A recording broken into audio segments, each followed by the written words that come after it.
Hola, hola, sí, mis queridos, estamos ahí otra vez para más una clase por distancia, sí, hoy nuestra clase del número 7 y vamos a hacer la corrección del capítulo 5. Bueno, como nosotros habíamos conversado, habíamos combinado, habrá una clase de contenido y una clase de corrección, sí, para ayudar a ustedes a comprender mejor el español y las actividades. Bueno, entonces, como en todas las otras clases, es muy importante que ustedes tengan ahí su libro, tengan su lápiz a la mano para poder ahí hacer las correcciones que sean necesarias en las actividades de ustedes. Entonces, primero, una pequeña revisión, un recorrido ahí por los contenidos de la clase número 6 del capítulo 5 que se llama No me lo digas. Ya he dicho para ustedes que es una expresión muy utilizada en español, que significa no me diga, do portugués, ¿no? Pero en español es un poco diferente. Entonces, en este capítulo 5 nosotros hablamos de las características del cuento, del pretérito pluscuamperfecto, que em português equivale ao pretérito mais que perfeito, né? Uma ação anterior a outra ação no passado, expressões para manifestar interesse, sentimientos e emoções, e, por fim, y lo más importante, la corrección de las actividades. Adelante, entonces, vamos a las características del cuento, de las páginas 98 a 101. Nosotros hablamos un poquito del cuento La luz es como el agua, del realismo fantástico de Gabriel García Márquez, un colombiano muy influente, sí, en la literatura hispánica. Y vimos también un poquito de las partes, de los elementos que hacen la estructura, digamos así, por así decir, del cuento. Entonces hablamos de la introducción, del nudo, sí, que es la parte del medio ahí del cuento, del desenlace, sí, hablamos también un poquito del narrador, del ambiente donde ocurren las cosas, los hechos, hablamos también de los personajes y de la acción, que quizá es lo más importante del cuento, ¿sí? Y ustedes deberían ahí hacer la lectura del cuento y después cumplir con las actividades, ¿sí? El pretérito pluscuamperfecto en la página 102, que llamamos también de pretérito mais que perfeito no português, tá? Então, eles se equivalem, ok? A partir de la página 102, entonces hablamos ahí que el pluscuamperfecto se refiere a una acción pasada anterior a otra también pasada. Algunos ejemplos. ¿Cómo se forma el pluscuamperfecto? Sí, vimos que es a partir del pretérito imperfecto del verbo auxiliar haber, más participio pasado. Entonces tenemos ahí los ejemplos para ustedes miraren. Si tengan cualquier duda, hay que mirar otra vez la clase número 6, ¿sí? Que se refiere al capítulo 5. Expresiones para manifestar interés, sentimientos y emociones en la 106. Bueno, hay expresiones para sorpresa, para alegría, para pena o decepción, para interés y continuidad. Y por último, y lo más importante de la clase de hoy, ¿sí? Tenemos ahí las actividades del capítulo 5. Bueno, en las páginas 98 hasta 101, ejercicios 1 hasta 9. Entonces, ustedes deberían hacer la lectura del cuento que se llama La luz es como el agua, del Gabriel García Márquez. Ya he dicho para ustedes, hablado acerca de él, ¿sí? Y nosotros vimos que es un cuento que hace parte de un corriente literario llamado realismo fantástico, que mezcla cosas reales con cosas fantasiosas, con cosas creadas por el autor, ¿sí? Y en este ejemplo del cuento que está ahí, la luz es como el agua. La luz tiene, vamos a decir así, tiene vida, tiene fluidez como el agua. Entonces, el autor, él trata la luz como si fuera agua, ¿sí? Y crea así un efecto muy interesante en la historia, ¿sí? Ustedes leyeron y saben de lo que estoy hablando, ¿sí? Entonces, vamos a la corrección.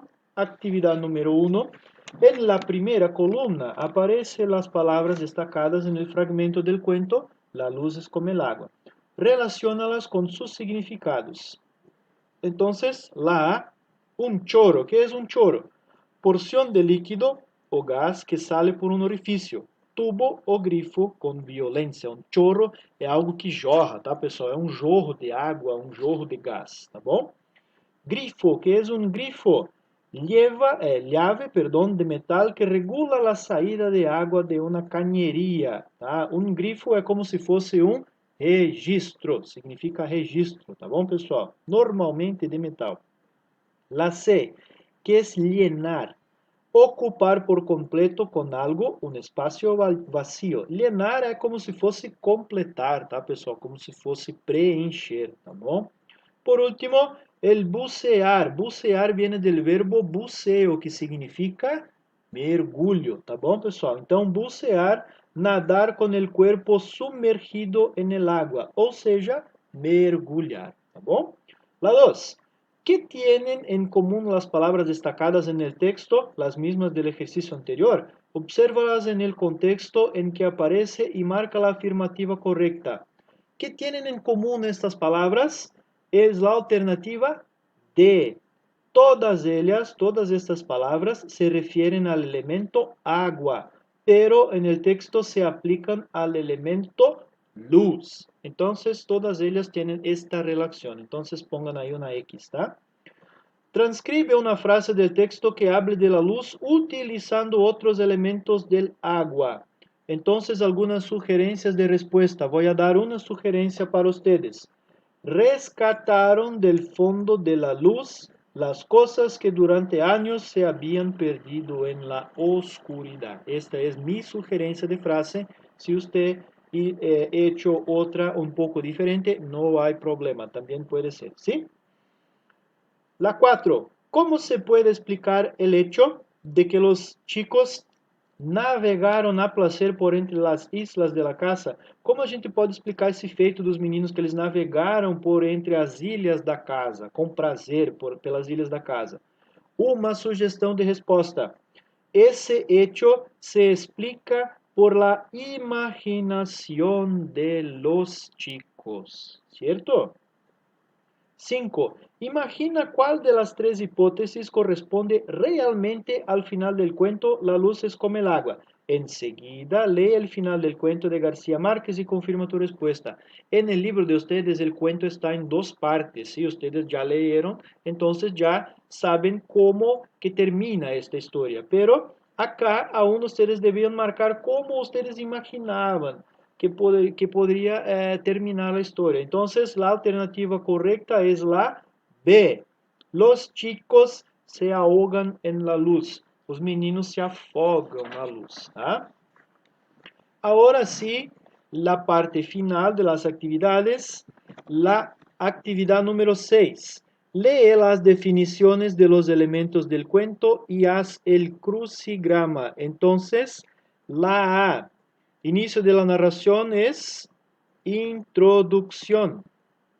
¿Quién nos cuenta la historia? Puede ser de primera o tercera persona. Narrador. La C. La parte final de la historia en la cual se resuelve el conflicto. ¿Dónde está? Desenlace. ¿Sí? Nós falamos das partes, né, dos elementos do conto e eu acredito que tenha facilitado para vocês responderem essa daqui, né? La 1. Tiempo y lugar donde ocurren los acontecimientos es ambiente. 2. Seres u objetos dotados con características específicas que actúan en la historia. Personajes. 3. Parte central del cuento, en la que se complican los hechos y el cuento alcanza su punto culminante. Es el nudo. Y por último, 4. Elemento más importante del cuento son los hechos, los feitos da historia. Es la acción. 7. Actividad 7. Identifica algunos elementos del cuento en el texto de Gabriel García Márquez que leíste en la primera parte del capítulo. Letra A. ¿Quién es el personaje principal? Los hijos, Totó, de 9 años, y Joel, de 7. B. ¿Qué características del ambiente del cuento puedes identificar? El cuento se desarrolla en el piso quinto del número 47 del Paseo de la Castellana en la ciudad de Madrid. Entonces esta es la característica del ambiente. ¿Qué tipo de desenlace tiene el relato? ¿Qué ocurre? El desenlace es trágico. Los protagonistas y sus compañeros mueren ahogados en la luz. La 8. ¿Sabías que la palabra cuento está presente en muchas expresiones en español? Observa los ejemplos y luego relaciona las columnas a continuación, ¿sí? Entonces, la A. El cuento de nunca acabar relaciona con un asunto interminable. No venir a cuento, asunto del que hay mucho que hablar. Dejarse de cuentos, son expresiones, ¿sí? Dejarse de cuentos, dejarse de rodeos e irse al asunto. Estar en el cuento, estar enterrado o bien informado. Y por último, la E, un cuento largo, asunto del que hay mucho que hablar. Algo largo é algo comprido, tá, pessoal? Ao contrário do espanhol. Lee el siguiente cuento y responde cuál de las expresiones del ejercicio anterior lo define mejor. La expresión que dice cuento de nunca acabar. Bueno, en la página 102 y 103, los ejercicios A, B y D. La A, vamos a hablar del pluscuamperfecto aquí, ¿sí? Era la actividad obligatoria de ustedes. La A, completa con los participios irregulares que faltan. Voy a leer bien rápido solamente las respuestas, ¿sí? La A, abierto, la B, dicho, la C, escrito, la D, ido, la E, puesto, la F, roto, la G, visto y la H, muerto. Sí, así quedan en el pluscuamperfecto. Completa las frases con las formas del pretérito pluscuamperfecto. La A, había empezado, la B, habías quedado, la C, habían vuelto, la D, había roto, la E, habías abierto. ¿Sí? Siempre recordando del verbo haber, ¿sí? Del auxiliar haber. Ahora la D, escribe las frases a continuación conjugando el pretérito pluscuamperfecto, el verbo destacado según el modelo. Entonces tienen el modelo y las frases abajo, ¿sí? La A queda, es que ya había aprendido un poco cuando niña. La B, es que había ido a la peluquería antes de la fiesta. La C, es que ya había empezado el partido de fútbol cuando se cortó la luz. Y por último la D, es que ya había visitado el pueblo 2 años antes. La última actividad en la página 106, ejercicios A, B y C, ¿sí? Con expresiones para manifestar interés, sentimientos y emociones. Dale. La A queda sorpresa, la que está faltando es anda y no me lo digas. Expresión de alegría que está faltando, qué bien. De pena, decepción, qué pena y lo siento mucho. Y para dar continuidad, manifestar interés, pero cómo fue, qué pasó y luego son las expresiones que están faltando. Actividad B. Relaciona los hechos con las reacciones más adecuadas. Ayer me rompí el dedo del pie, qué pena. He aprobado todos los exámenes, qué bueno. Vi a Sergio el sábado, ahora lleva bigotes. No me lo digas. Por último, mi marido y yo queríamos viajar al final de semana, pero él se puso enfermucho. Es la qué mala suerte. Bueno, la C. Relaciona con una expresión del recuadro a las siguientes situaciones. En la A puedes poner ahí, qué bien. En la B, que tenga suerte. En la C, qué lástima. En la D, que descanses bastante. En la E, felicitaciones. Y en la F, que te mejores. Bueno, mis queridos, al final el profesor aceleró un poquito para que nosotros logramos llegar al fin de las actividades de la corrección. Pero si ustedes tienen ahí aún alguna duda, pueden buscar las respuestas, pueden buscar el maestro mañana por la tarde en nuestro chat, ¿sí? En el miércoles por la tarde en nuestro chat tira dúvidas. Y entonces podemos hablar, podemos charlar un poquito y quitar todas sus dudas. No se olviden de la actividad obligatoria de la semana, que fue la segunda de que hablamos ahí en esta clase número 6. ¿Cierto, mis queridos? Muy buenos estudios, se cuiden y hasta luego.